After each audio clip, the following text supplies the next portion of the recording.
Oi, boa noite a todos. Sejam bem-vindos a este lugar de adoração ao Senhor. Eu peço aos irmãos que se coloquem em suas Bíblias aí, em Marcos, capítulo 3. Nós estaremos finalmente encerrando a exposição do capítulo 3. A gente estava parado aí há vários domingos e hoje nós estaremos encerrando. Eu peço que quem for encontrando, por favor, se coloque em pé. Mais uma vez, Marcos capítulo 3, nós estaremos lendo a partir do verso 31 até o verso 35.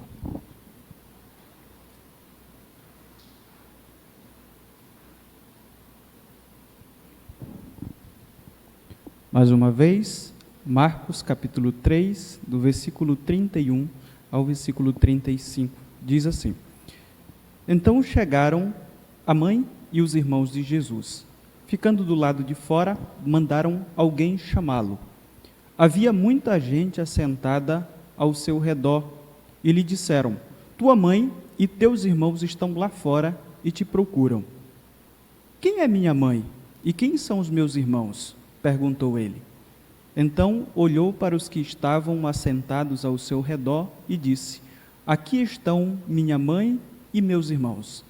Quem faz a vontade de Deus, este é meu irmão, minha irmã e minha mãe. Oremos ao Senhor. Senhor nosso Deus, a Tua palavra está mais uma vez diante de nós, escancarada para vermos verdades que são profundas e essenciais para as nossas vidas. E eu te peço, Pai, que possamos honrar aquilo que está diante de nós, depois de compreendermos corretamente. Quero lembrar que esse é um privilégio. Quantas e quantas pessoas que já viveram neste mundo e que não tiveram a oportunidade de terem um contato direto com a Tua palavra. Morreram e foram para o inferno por causa de seus pecados. Segundo a Tua palavra diz em Romanos, alguns desses homens escolheram adorar a criatura ao invés do Criador. Essas pessoas morreram sem Deus e estão condenadas ao inferno. Mas nós estamos aqui, com o conhecimento da Tua palavra diante de nós, prestes a ser exposto.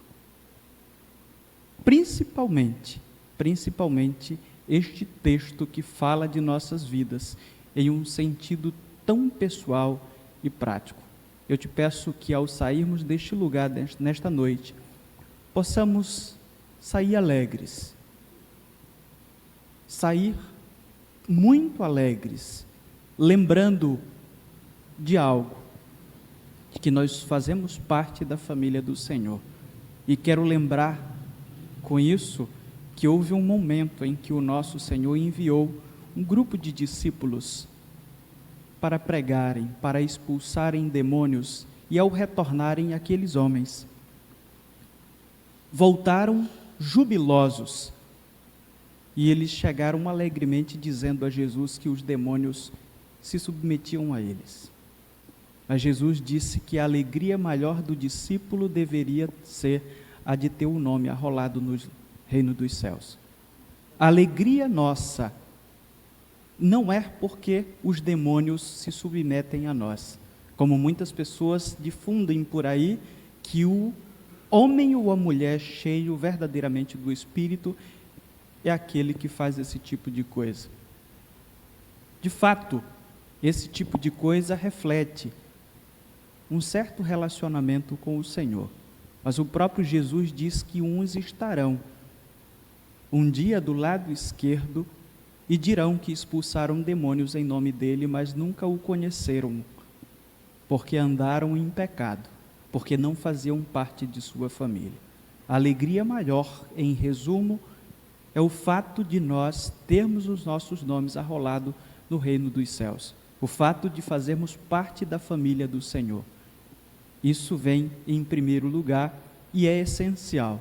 E eu te peço que esse texto simples, uma narrativa pequena, possa ser, nesta noite, tão tocante em nossos corações, para que nunca mais esqueçamos da profundidade que ele descreve as nossas vidas diante de um Deus tão poderoso. É o que eu te peço, Pai, em nome de Jesus, eu já te agradeço, desde já. Amém. Os irmãos podem sentar, por favor. Tem algumas pessoas que estão nos visitando aqui, e geralmente quando tem pessoas novas, a gente lembra que estamos, neste ano, fazendo a exposição do Evangelho de Marcos. A gente iniciou a partir do capítulo 1, na verdade nós iniciamos com a questão do contexto histórico. Falamos sobre alguns pontos que são essenciais para compreendermos este livro. A partir do contexto histórico, nós chegamos ao livro e começamos a exposição dele, a partir do capítulo 1. Conforme eu falei para vocês, nós estávamos parados no capítulo 3, porque decidimos fazer o perfil de todos os apóstolos, que o texto bíblico descreve, a partir do verso 13 até o verso 19, fala sobre o nome dos apóstolos. Então a gente decidiu fazer uma exposição sobre o perfil de cada um dos homens que Jesus escolheu para difundirem a sua palavra. E encerramos com Judas. Como não foi possível estarmos aqui no domingo passado, o irmão Estevão fez a exposição da perícope subsequente. E ele falou aqui para os irmãos sobre a blasfêmia dos escribas. Então ele encerrou, foi até o versículo 30, do versículo 20 até o versículo 30, e acredito que ele ensinou aquilo que a palavra de Deus de fato está dizendo neste texto. E é o que nós temos pedido a Deus, que a cada dia Ele levante pessoas para que possam assumir este púlpito e expor a sua palavra de forma correta. E graças a Ele, aqueles que têm nos auxiliado neste ministério têm feito isso, e nós glorificamos ao Senhor. Hoje o que está diante de nós é um texto, conforme eu falei na oração, bem simples, uma narrativa pequena, porém profunda. Eu não sei se está na sua Bíblia aí, descrita como tema Família de Jesus. Algumas Bíblias trazem esse tema, e na verdade é essa a ideia do texto. Nem todas as vezes aquilo que é colocado em negrito em cima em caixa alta em uma Bíblia descreve aquilo que é a ideia do texto, mas de fato essa aqui nós temos de uma forma muito clara. E quando eu olhei para esse texto, geralmente quando eu penso na família, não temos como esquecer ou não temos como fazer correlações com o mundo em que nós vivemos. E com frequência nós temos visto o mundo a cada dia em estado de depravação. E geralmente quando a gente olha para uma pessoa, eu diria que está se sobressaindo na sociedade ou nos telejornais, principalmente por conta de algum tipo de coisa ruim que fez, se formos fazer uma breve pesquisa sobre o contexto familiar dessa pessoa, a conclusão é que essa pessoa saiu de uma família totalmente desestruturada. Eu preciso falar isso aqui porque em algum momento nós seremos punidos por falarmos, e talvez até sejamos punidos por falarmos isso, mas o que nós temos hoje, e eu já medito sobre isso diariamente, converso em casa e com as pessoas que a gente convive e tem um contato mais direto, que até mesmo a questão da ideologia de gênero. Hoje nós não temos tido pesquisas profundas, eu diria que pesquisas sérias para tratar sobre o assunto da forma séria como deveria ser tratado. Então, tem sido tratado essa questão como uma ideologia. Mas se alguém decidisse, ou você mesmo, começasse a fazer uma pesquisa com as pessoas que convivem do seu lado, diariamente, que você ama, e chegasse e perguntasse para essas pessoas que têm a tendência ao homossexualismo sobre o que aconteceu lá no passado, você vai perceber e vai concluir rapidamente que teve uma família desestruturada. algum tipo de abuso, algum tipo de pai que não foi presente ou de mãe que não foi presente. Não tem como ter sido essa pessoa. Geralmente a gente não vai concluir que a pessoa tenha vindo de um contexto estruturado. Só que isso não é politicamente correto. Eu estou falando aqui para vocês e talvez até alguém que está me ouvindo agora aqui ou na nossa página vai dizer, não, isso não é verdade, isso não deveria ser dito no púlpito. Afinal de contas, a cada dia que passa, os próprios cristãos que assumem as cadeiras, ou uma cadeira, um assento nas igrejas, estão sendo cooptadas por terem o pensamento da ideologia. É assim que funciona. Você vai olhar para as pesquisas, você não vai ter nada disso, porque a ciência provaria que a ideologia que tem sido defendida por aí está errada. E em muitos ambientes a ciência se tornou ponto de militância. Para prosseguirmos aqui, eu acredito que de todas as fatalidades que acontecem diariamente, a depravação humana está envolvida até o pescoço e, em especial, aquela que tem sido acalentada no berço familiar. É assim que funciona. Por isso que Jesus veio estabelecer uma família para Deus, ou uma nova família para Deus neste mundo, que é a sua igreja, conforme isso já fica sistematizado pela teologia paulina em suas 13 cartas, assim como os outros apóstolos sistematizaram em seus escritos, em suas cartas. O que nós temos aqui, temos uma declaração que eu acho que é interessante para tratarmos sobre esse assunto. O próprio João fala em João capítulo 1, do versículo 11 ao versículo 12, diz assim: ele veio para o que era seu, mas os seus não o receberam, mas todos quantos o receberem, deu-lhes o direito de se tornarem filhos de Deus, ou seja, aos que creem no seu nome. Então nós temos uma declaração aqui muito forte acerca da filiação. É natural você conversar com alguém e essa pessoa, por acreditar em Deus, concluir que Deus é pai de toda a humanidade, inclusive dela. E por isso, por ser pai dela, Deus de alguma forma tem, eu diria que obrigações para com aquela pessoa. Só que quando nós olhamos para a Bíblia, há uma distinção muito grande de criaturas para filhos. Aqui no Evangelho de João, que é uma espécie de Gênesis sobre o Filho de Deus, nós temos essa declaração de que todos os quantos o receberem, deu-lhes o direito de se tornarem filhos de Deus. Aqueles que receberam, crendo no nome do Filho de Deus. É a partir daí que começa a filiação. A Bíblia é muito clara quanto a essa questão. Esse texto nos diz que Jesus tem uma família neste mundo. Essa é a verdade dele. Rafael, eu acho que eu estou dando... Está indo em 2 cliques. Tá bom, obrigado. Jesus tem uma família neste mundo. Essa é a verdade do texto. O texto se divide em 2 partes. Você olha para o versículo 31, versículo 32 e 33. Nós temos a primeira parte, que fala sobre a família humana de Jesus.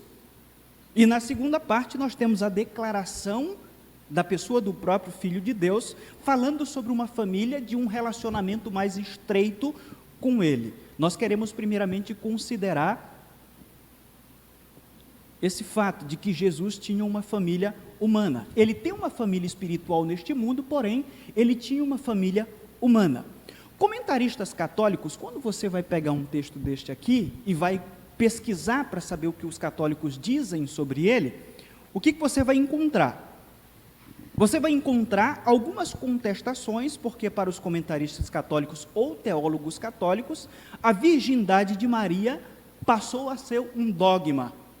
A igreja estabeleceu, através de um concílio, que ela é virgem, ou foi virgem e continua sendo virgem e vai ser virgem eternamente.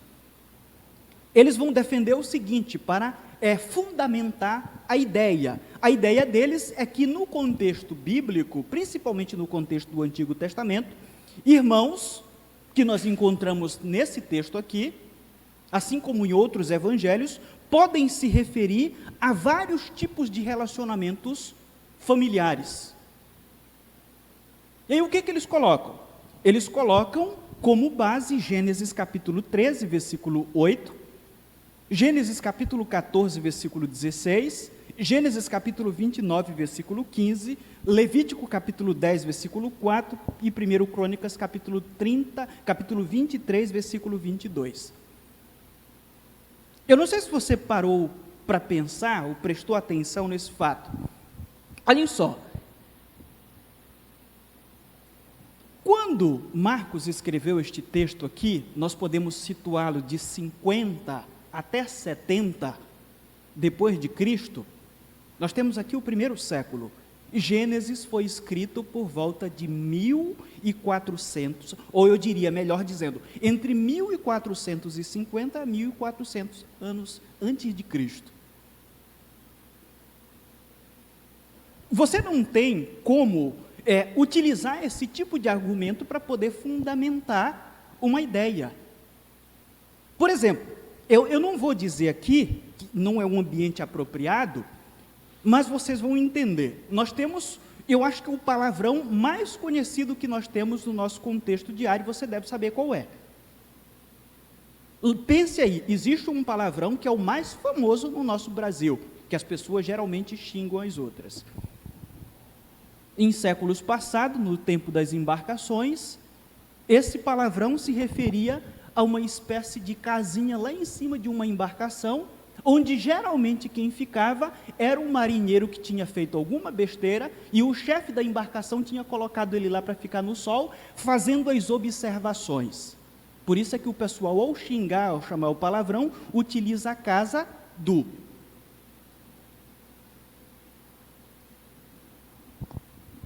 As palavras tomam significados diferentes com o passar dos tempos.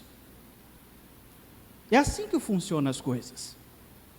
Quando nós formos olhar para as Escrituras, precisamos, eu tenho dito para vocês, um dos objetivos daqueles que assumem este púlpito para expor a Bíblia, não é apenas ensiná-lo aquilo que está diante de vocês, é ensiná-los a meditarem em casa na palavra de Deus, inclusive em outros textos. E um dos fatos importantes para compreendermos aquilo que as Escrituras diz para nós, em casa ou aqui, é a questão de avaliarmos a ideia do contexto. Quando eu estava pensando sobre esse assunto, eu me lembrei de uma história que me foi contada na época de seminário, eu não sei se foi verdade. Um professor contou, uma certa vez para nós, que uma certa moça estava querendo se casar. E ela estava na correria dos preparos ou preparativos para o seu casamento. E ela decidiu que não queria a marcha nupcial. Ela queria uma música, que era a música que estava estourada no momento. Ela era crente. E ela escolheu a música Bendito Serás. Porque ela havia ouvido o refrão. E o refrão diz assim: bendita será tua casa, benditos serão teus filhos, e Deus engrandecerá teu nome. E segundo o professor, ela escolheu aquela música para ser cantada quando ela fosse entrando na igreja. E segundo o professor, não sei se é apenas uma anedota, mas explica muito bem a questão que eu estou querendo colocar para vocês. A música foi escolhida, tudo estava preparado, e quando a moça entrou na igreja, começaram a cantar. E a música começa: não, este não pode ser teu fim, não é o que Deus sonhou para ti, não podes aceitar, ver tua família se acabar, tua esperança se apagar, tua fé esmorecer. Sei que é difícil crer que sim, se tudo em volta diz que não. E a angústia te faz esquecer de tudo que Deus prometeu, que sobre a tua vida estão as mesmas bênçãos de Abraão. Vocês já imaginaram um negócio desse? A menina está entrando lá E o cantor está dizendo, não, esse não pode ser o teu fim, não é o que Deus sonhou para ti. Não sei se era verdade a história, a anedota do professor, mas contexto é muito importante para compreendermos aquilo que está diante de nós, principalmente a palavra de Deus. Você vai no site, eu vi alguns artigos, e o que nós temos? São textos lá do passado. Nós não temos textos do Novo Testamento que fundamentem essa ideia. Aqui eu quero trazer algumas informações que eu acredito que são importantes. O segundo concílio de Constantinopla, aí, em 553, decidiu pela virgindade perpétua de Maria. Isso aqui nós temos século VI. No concílio de Latrão, temos em 649, temos o século VII, foi votado que quem não confessasse que Jesus Cristo nasceu da sempre Virgem Maria, seria excomungado da igreja. Existe um livro chamado O Queijo e os Vermes, que fala sobre um moleiro chamado Menóquio, que foi julgado e condenado pela igreja no século XVI. E uma das heresias que esse indivíduo foi acusado foi a de não acreditar nisso aqui. Ele era pior ainda, ele dizia que Jesus tinha nascido através de um relacionamento sexual.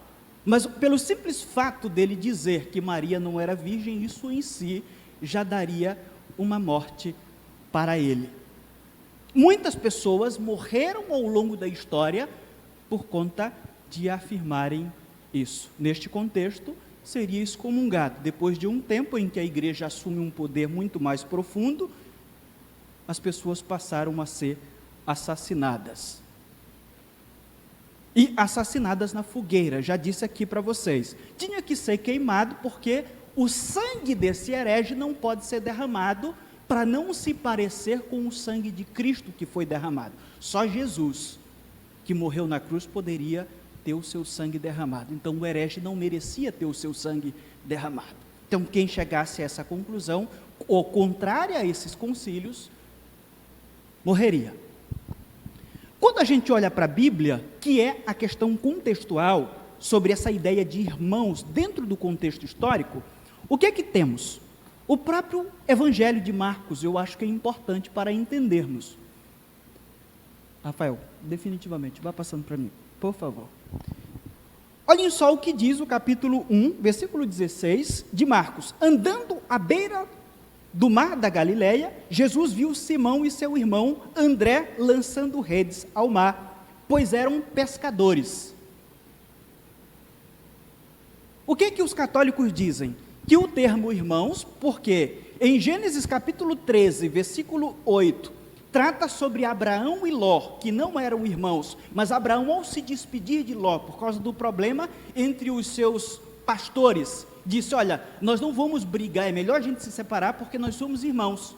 Mas o contexto disse lá, já tinha dito que eles eram parentes só, eles não eram irmãos. E aí se fundamenta essa ideia aqui. Aí a gente olha para esse texto, o que é que temos? Nós temos um texto dizendo que Simão e André eram irmãos. E a Igreja Católica acredita que eles eram irmãos. Os versículos estão próximos. Então eu chego a um ponto em que eu me coloco na autoridade de dizer aquilo que eu quero acreditar sobre a Bíblia. Aqui eu decidi, aqui irmão significa irmão. Mas quando se trata sobre a pessoa de Cristo, irmão significa primo. Isso às vezes parece até engraçado, mas às vezes a gente faz em casa. Quando a gente se encontra diante de um texto bíblico que confronta a nossa natureza humana.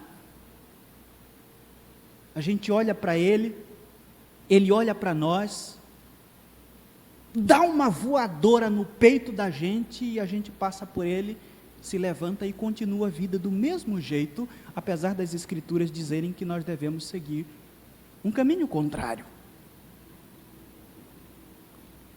Outro texto versículo 19 do mesmo capítulo, eu fiz questão de pegar principalmente de Marcos.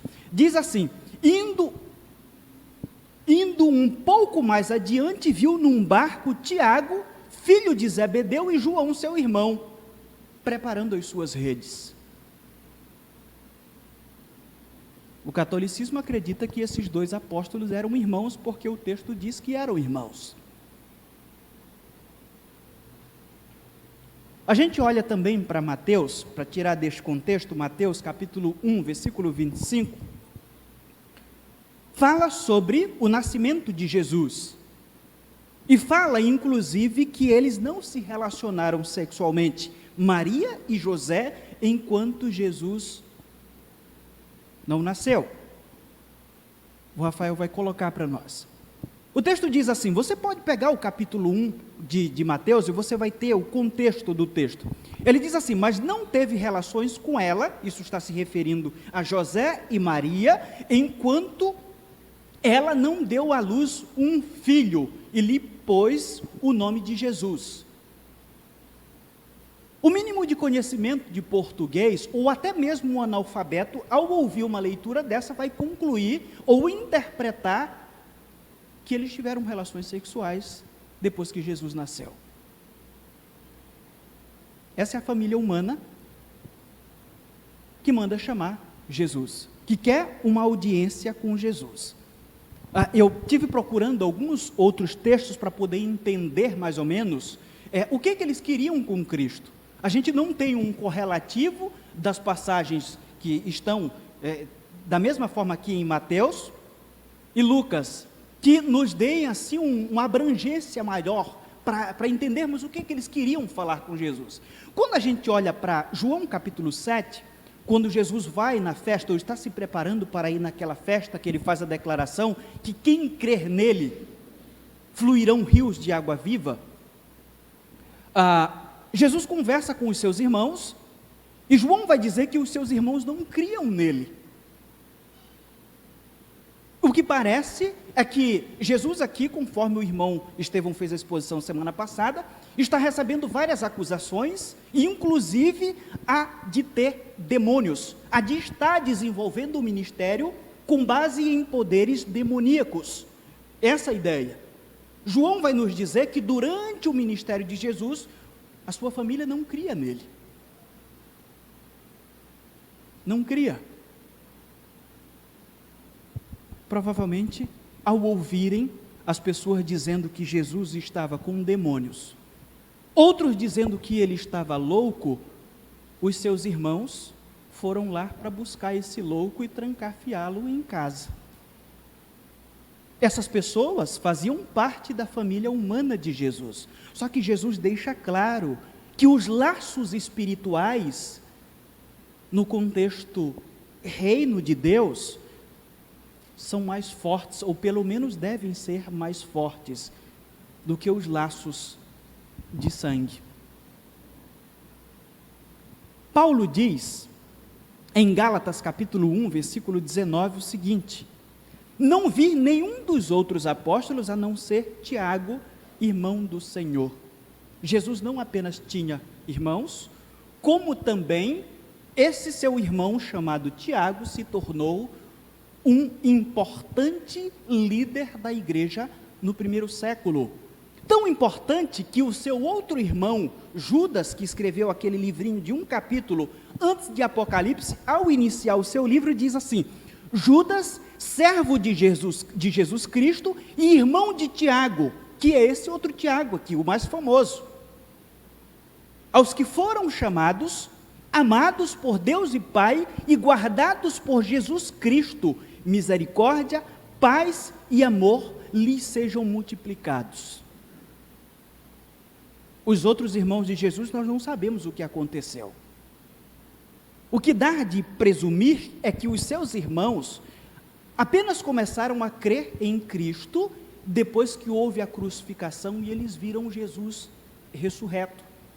A Bíblia não nos diz isso, mas a Bíblia nos dá alguns indícios, como por exemplo, a gente vê a crucificação de Cristo sendo narrada pelo apóstolo João. E no momento em que Jesus Cristo está sendo crucificado, Lá em Jerusalém, nenhum de seus irmãos estavam lá. Provavelmente o seu pai já havia falecido, a sua mãe estava lá e iria ficar em uma cidade muito distante da cidade de Nazaré, sozinha. E Jesus, por causa do cuidado especial para com a sua mãe, olhou para o discípulo a quem ele amava, que era o apóstolo João, e disse: cuide da minha mãe.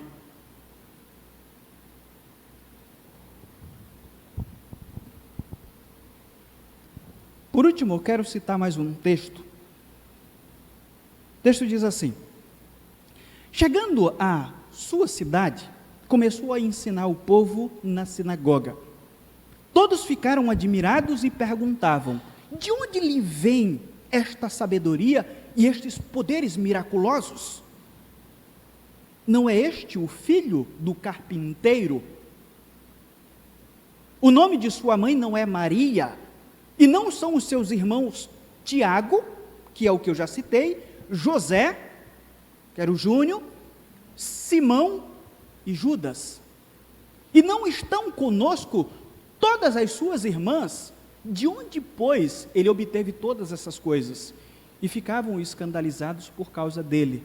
Mas Jesus lhes disse: só em sua própria terra e em sua própria casa que um profeta não tem honra. Isso está em Mateus capítulo 13, versículo 54 ao versículo 57. A primeira vez que eu ouvi alguém pregar neste texto específico de Mateus capítulo 13, foi o meu pastor Raimundo Duarte Santos. E ele disse o seguinte: ele lembrou naquela época que ele foi visitar uma senhora muito fervorosa ao catolicismo, e ela defendeu a virgindade perpétua de Maria. E quando ele citou esse texto aqui, ela disse: pois é, está aí na Bíblia, mas eu prefiro continuar acreditando como eu sempre acreditei. Eu prefiro continuar acreditando que ela foi virgem eternamente. Meus irmãos, está diante de nós que Jesus tinha família nesse mundo, enquanto esteve, família de sangue, porém, ele vai nos dizer que a família mais importante dele é a família espiritual. E não é só aqui que ele diz.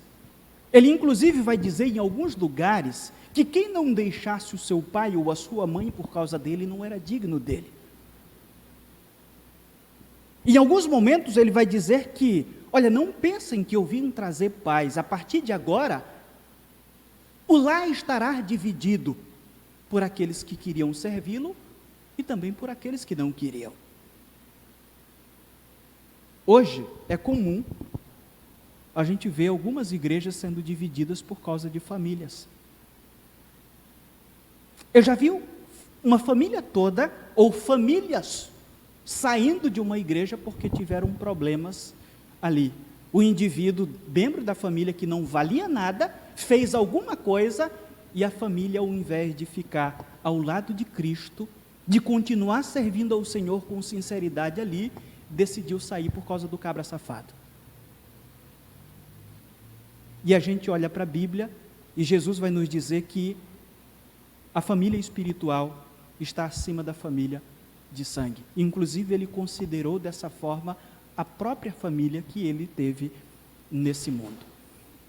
Mais uma vez, Jesus tem uma família neste mundo, mas segundo o texto, a sua família habita com ele no reino espiritual. E aí temos aí Jesus dizendo: aqui estão minha mãe e meus irmãos.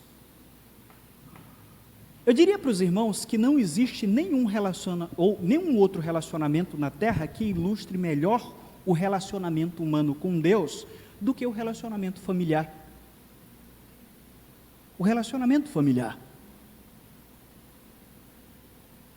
O relacionamento familiar, e como eu tenho dito para os irmãos também, principalmente o relacionamento entre homem e mulher,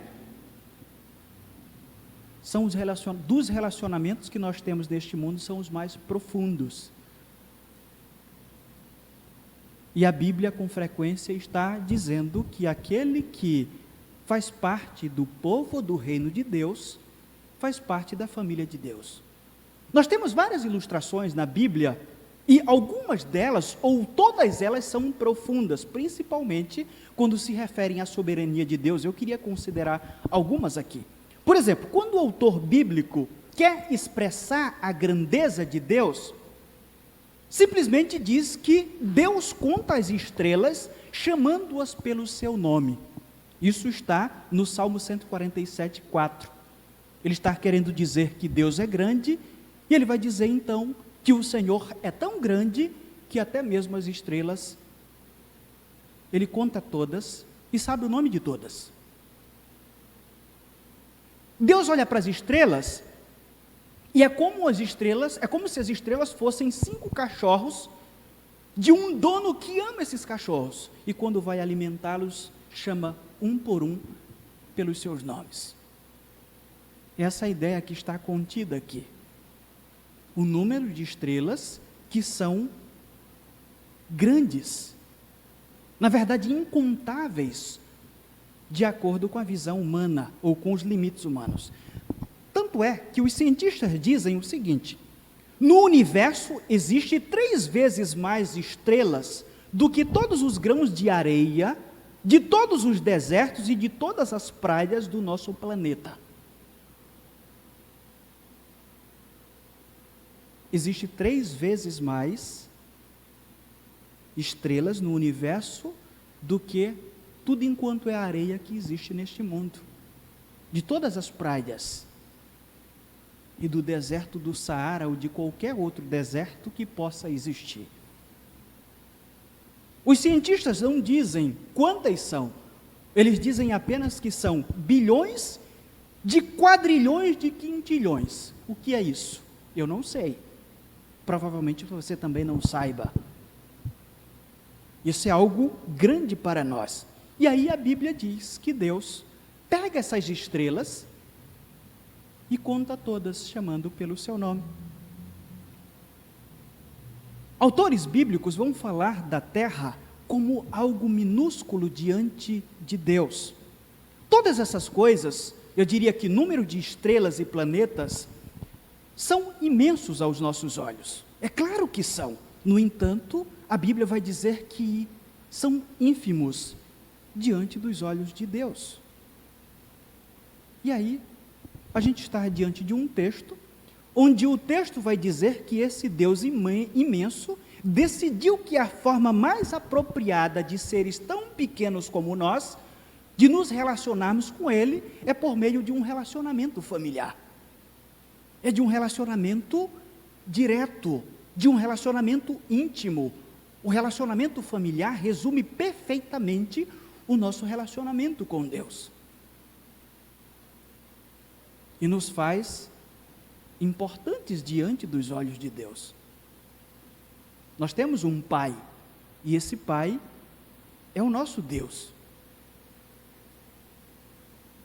Quando eu estava ali no banco, eu me lembrei, e eu acho que eu já até comentei isso aqui com os irmãos. Quando eu era pequeno, com cerca de 8 anos de idade, só existia 2 igrejas no local que eu morava. Era a Assembleia de Deus e a Igreja Católica. Na Igreja Católica, no mês de maio, tinham as missas e a minha mãe escolhia um dia da semana, com frequência, para fazer a missa dela. E eu ia, porque quando terminava a missa, as pessoas tocavam foguetes, e os foguetes daquela época, às vezes não estouravam algumas bombinhas que ficavam, eram do tamanho de um dedo desse aqui. E a gente caía no mato e juntava, para podermos utilizar a pólvora para colocar em cima de uma pedra, e colocar outra pedra em cima, e bater com um pau para atirar. Dava um tiro muito legal. Então, era essa coisa que me fazia ir participar da missa semanal. Na Assembleia de Deus, tinha algo um pouco diferente. E uma vizinha que morava em frente de casa era uma assembleiana fervorosa. E eu decidi ir com ela para a igreja. E eu pedi que alguém orasse por mim para entregar a minha vida para Jesus. Só que passou uma semana E o meu relacionamento com Deus foi quebrado, porque nessa Assembleia de Deus era pecado jogar bola. Quem jogava bola ia para o inferno. E eu joguei. Eu disse, poxa vida, eu perdi a minha salvação, não vou mais para a igreja, Deus não me quer mais. Eu pensava sobre isso, talvez já até tenha comentado isso aqui com os irmãos, que estão frequentemente vindo a esse lugar. Por que eu estou comentando isso com vocês? Porque em muitos momentos, em muitos púlpitos, ou em muitos lares, o que se ensina sobre Deus é sobre um Deus distante. Um Deus que mais pune do que é um pai de amor. Que nos ama com um amor que nós, sinceramente, não conseguimos mensurá-lo. Eu achava que Deus era assim. Aquele que iria me punir ao inferno porque eu tinha jogado bola. Então era melhor eu seguir a minha vida, porque esse Deus não me queria. Afinal de contas, ele era muito grande para aceitar as traquinagens de um menino que preferia jogar bola do que obedecer o pastor. Por outro lado, às vezes as pessoas ensinam sobre um Deus que é pai, mas aquele pai bobão, que não vale nada, que o filho deve fazer o que quer, e o pai está ali para concordar com tudo aquilo que ele vai fazer e quer fazer. O pai banana, ou a mãe banana. Aquele que o filho diz, pai, eu não aceito isso. Eu ordeno que o Senhor me dê isso que eu estou querendo. Esses são os extremos que às vezes as pessoas ensinam sobre Deus. Por um lado, nós temos um Deus que é grande, mas é um Deus distante. Por outro lado, nós temos um Deus que é amoroso, mas ele é tão amoroso que ele vai aceitar tudo aquilo que nós queremos fazer. Hoje eu dizia para o Caleb, na nossa classe de escola bíblica dominical, discipulado, que eu, sinceramente, gosto muito da racionalidade. Eu, sinceramente, acredito que o racionalismo foi criado por Deus. E entendo que, ao ler a palavra de Deus, eu tenho que ler de forma racional. Mas eu disse para ele o seguinte, que também acredito que a racionalidade está corrompida pelo pecado. Eu acredito, por exemplo, que a esperança, a paciência, o amor e também as emoções precisam ser usadas na minha vida cristã. Eu acredito que todas foram criadas por Deus. Porém, eu acredito que todas estão também corrompidas pelo pecado. Tudo que há em mim está corrompido pelo pecado. E eu disse para ele que a única coisa, ou o único ser, melhor dizendo, que pode fazer com que essa coisa que existe em mim, que tem a tendência do desequilíbrio para desagradar a Deus, a única coisa que pode equilibrar é o Espírito Santo de Deus que mora em minha vida. É o Espírito Santo de Deus que me faz ter uma racionalidade santa. É o Espírito de Deus que me faz ter um amor santo, um amor equilibrado, uma paciência equilibrada, uma esperança equilibrada, ou emoções equilibradas. E é justamente por causa da paternidade de Deus que essas coisas são possíveis para nós. E é assim que nós devemos pensar.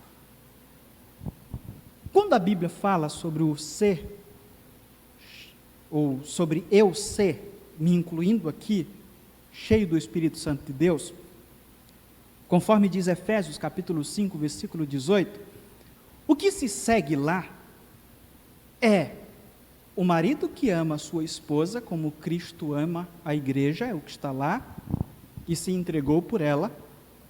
Uma esposa submissa ao seu marido como submissa ao Senhor. Filhos obedientes aos pais, ou que respeitam os seus pais, e pais que não suscitam a ira dos seus filhos. É comum os teólogos dizerem, ou pelo menos os teólogos equilibrados, dizem que é como se Paulo estivesse dizendo, em termos práticos, que ser cheio do Espírito Santo de Deus, conforme a declaração do versículo 18 do capítulo 5, na prática é viver em um ambiente familiar que reflete o relacionamento que cada um tem com Deus. Quando eu, como pai ou como esposo, me relaciono corretamente com Deus e sou cheio de Deus, eu vou ser um bom marido e um bom pai, assim como os demais membros da minha família, de acordo com as suas posições. Mas hoje é comum pais espancadores ou maridos espancadores fazerem uma espécie de dualismo, de que eles podem ser cheios do Espírito de Deus e ao mesmo tempo serem espancadores. E não é isso que a Bíblia diz. Eu diria para os irmãos que hoje a igreja está mal e a família também. Nós temos visto pessoas que não sabem o que é de fato ser um cristão, e isso é evidenciado no fato das pessoas não saberem, eu diria, se colocar na posição que desfrutam no relacionamento familiar. Eu já tive vários problemas com crente em igreja, e a maioria dos crentes que me deram problemas eram pessoas que não respeitavam os seus pais.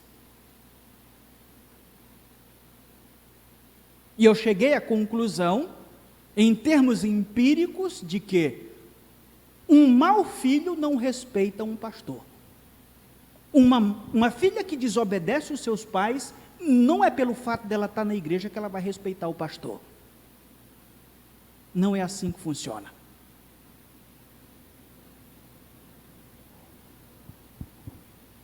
Enquanto não entendermos como uma família, não vivermos como uma família unida no lar, não poderemos ser unidos com Cristo por meio de um relacionamento familiar. Não tem como ser. Jesus utiliza alguns verbos que eu acho que são interessantes para nós falarmos sobre esse texto aqui. Ele utiliza o termo fazer. Fazer, em nosso português, pode ser traduzido como formar. O termo em grego é poiel, o verbo poiel. Eu estou comentando isso aqui com você, você não precisa lembrar desse verbo, mas o que é interessante nesse verbo é que o verbo que Jesus fala aqui sobre fazer a vontade do Pai é o verbo poiel, que é o mesmo verbo, ou que é o correspondente do verbo bará, de Gênesis. No princípio criou Deus os céus e a terra. Por que isso é importante que você saiba? Por que eu estou dizendo isso para você?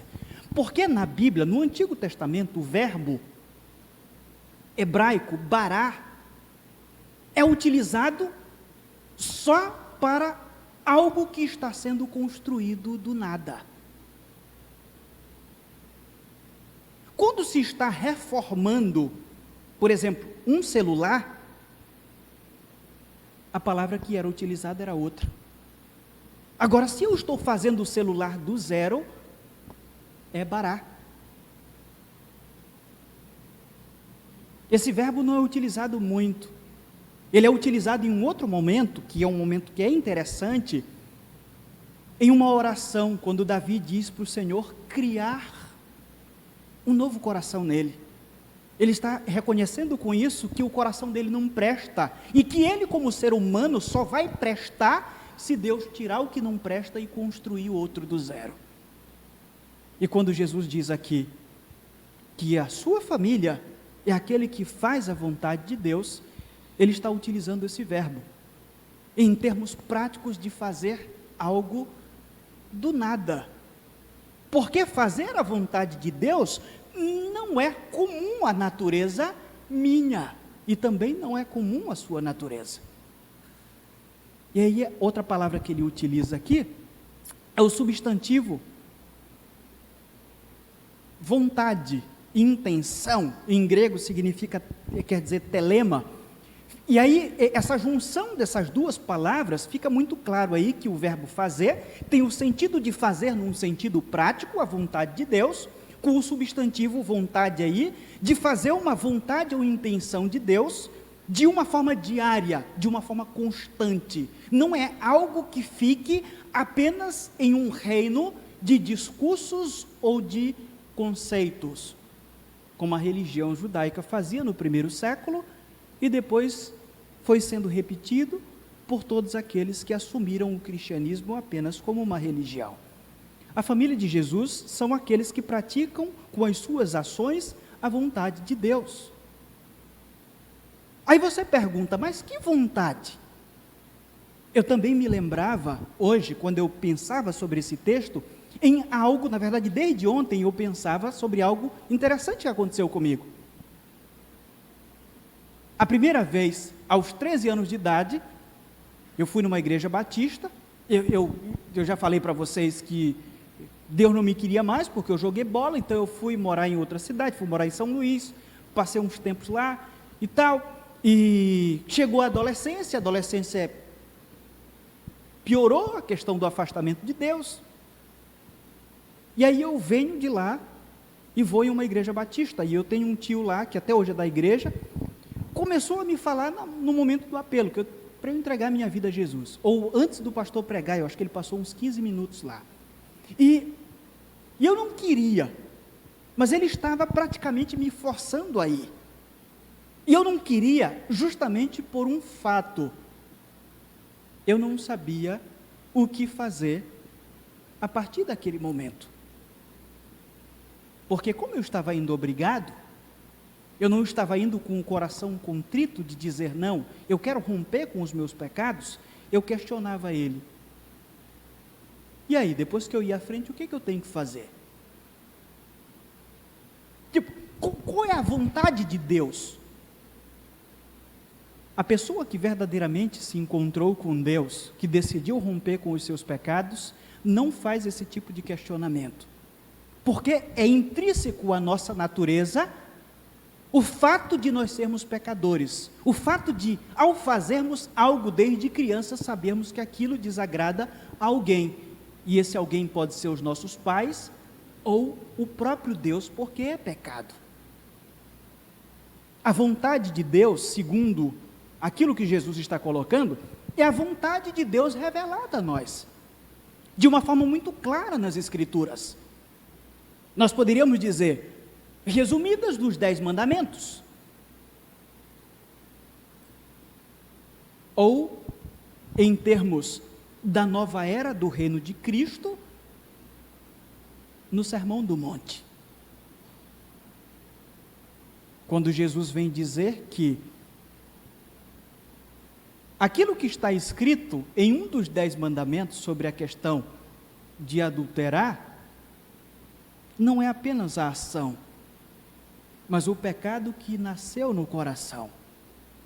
Ele vem aprofundar essas questões no sentido de interpretar aquilo que está lá. Ele vem aprofundar, dizer, não é só matar em termos práticos que é pecado. O pecado, antes de ser colocado na prática, já foi pecado porque nasceu em teu coração. Essa é a vontade de Deus. Mas às vezes nós temos a tendência de transformarmos esse cristianismo em uma bela teoria. E eu costumo sempre lembrar, existem várias pessoas que dominicalmente procuram uma igreja e que não são convertidas, que vão viver as suas vidas como convertidas, mas não são. E muitas dessas pessoas acreditam na fé de algum antepassado delas, que é aquilo que eu chamo de fé na fé. A minha mãe era uma mulher de fé, então eu acredito na fé da minha mãe. O Deus dela não é o meu Deus. Eu sempre me refiro a Ele como o Deus dela. como acontecia no Antigo Testamento, até aquele que foi escolhido por Deus ter um encontro de verdade com Deus. Quando nós olhamos para a Bíblia, nós temos aqui um cristianismo de forma prática. Apesar de Jesus Cristo dizer: a minha família, resumindo aqui, são aqueles que fazem a vontade de Deus, e você vai dizer, isso é muito abrangente. Não é. Ele utiliza as palavras corretas para dizer que isso deve ser praticado em termos práticos. E para aqueles discípulos, o Sermão do Monte estava fresquinho na mente, e que precisa estar também em nossas mentes. Cristo morreu para formar uma família estreitamente equilibrada, cuja exigência maior é fazer a vontade de Deus. Sem isso, não somos a família dele. Provérbios 18, 24 diz assim: quem tem muitos amigos pode chegar à ruína, mas existe amigo mais chegado que o irmão. Isso tem sido uma realidade frequente em minha vida, que tenho 11 irmãos que não são convertidos. O Senhor tem me mostrado a cada dia que a família espiritual, de fato é isso que as Escrituras dizem. Os relacionamentos acabam sendo mais estreitos. A família constitui-se de pessoas com objetivos, com relacionamentos e interesses comuns, não apenas por questão de sangue. A base da filiação divina é a experiência com Deus, os objetivos comuns entre os cristãos em agradar esse Deus e a esperança de estar com Ele no final. É dessa forma que nós recebemos ou participamos da filiação divina. E esse tipo de relacionamento, segundo o que Jesus diz aqui para nós, está acima de qualquer relacionamento que possamos ter neste mundo, no sentido familiar. Eu quero encerrar, ou eu acho que resume aquilo que eu falei para vocês, além daquilo que eu coloquei de resumo, aquilo que o William Berkeley fala sobre esse texto. Ele diz assim: se o parentesco radicar em um objetivo comum, os cristãos são os que possuem o segredo em maior medida do que todos os outros homens, porque todos procuramos conhecer melhor a Cristo e trazer outros a seu reino. Podemos dissentir sobre qualquer outra coisa, mas nisso estamos de acordo. É dessa forma que Jesus pensa. Nós somos família quando nós temos um Deus em comum e temos objetivos em comuns. E lutamos a cada dia por isso. E que às vezes isso não acontece no contexto familiar, ou na maioria das vezes. Eu espero que o Senhor, em sua infinita graça, aplique a sua palavra em nossas vidas. Meus irmãos, o sermão está encerrado, mas eu acho